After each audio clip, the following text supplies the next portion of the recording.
রহমানির রহিম ওয়ালা তালবিসুল হাক্কা বিল বাতিলি ওয়া তাকতুমুল হাক্কা ওয়া আনতুম তা'লামুন। সম্মানিত সভাপতি, সম্মানিত অতিথিবৃন্দ এবং পরম শ্রদ্ধেয় আলেম উলামা ইমামগণ, আসসালামু আলাইকুম রহমতুল্লাহ। পবিত্র কোরআনের যে আয়াত আমি আপনাদের সামনে উপস্থাপন করলাম, এটার প্রাসঙ্গিকতা আমি আমার কথার শেষে গিয়ে উল্লেখ করবার চেষ্টা করব বা ব্যাখ্যা করবার চেষ্টা করব।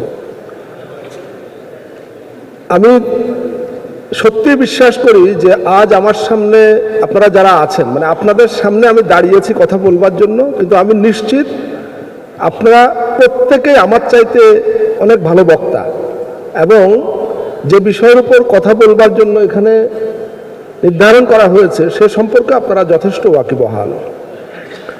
কিন্তু যেহেতু এই বিষয়টি নিয়ে কাজ করি, সে কারণে শুরুতেই একটা বিষয় পরিষ্কার করে নিই। একটা গণভোট আগামী 12ই ফেব্রুয়ারি হবে এবং সেই গণভোট যেভাবে হয় সেখানে হ্যাঁ এবং না এর অপশন থাকবে।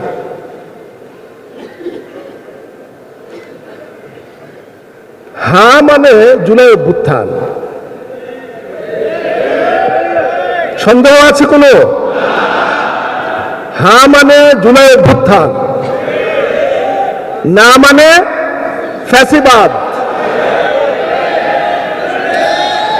ফ্যাসিবাদ না মানে ফ্যাসিবাদ, হ্যাঁ মানে জুলাই অভ্যুত্থান। এখানে মাঝামাঝি আর কোনো রাস্তা নাই, কোনো পথ নাই, নিরপেক্ষ থাকার কোনো সুযোগ নাই।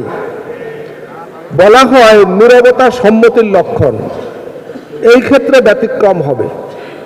এক্ষেত্রে নীরবতা মানে নায়ের পক্ষ নেওয়া, হায়ের পক্ষ না। সুতরাং আপনি না ভোট দিলেও আপনি ফ্যাসিবাদের পক্ষে, আপনি নীরব থাকলেও আপনি ফ্যাসিবাদের পক্ষে। এটা হলো মূল কথা। বাংলাদেশের 90% তার চাইতে কিছু কম বা বেশি ধর্মীয় পরিচয়ের দিক থেকে মুসলমান। সঙ্গত কারণেই এখানে আলেম ওলামা, ইমাম, খতিব, টুপিওয়ালা, দাড়িওয়ালা, জুব্বাওয়ালা, পাঞ্জাবিওয়ালা মানুষের সংখ্যা বেশি হবে, এটাই তো স্বাভাবিক।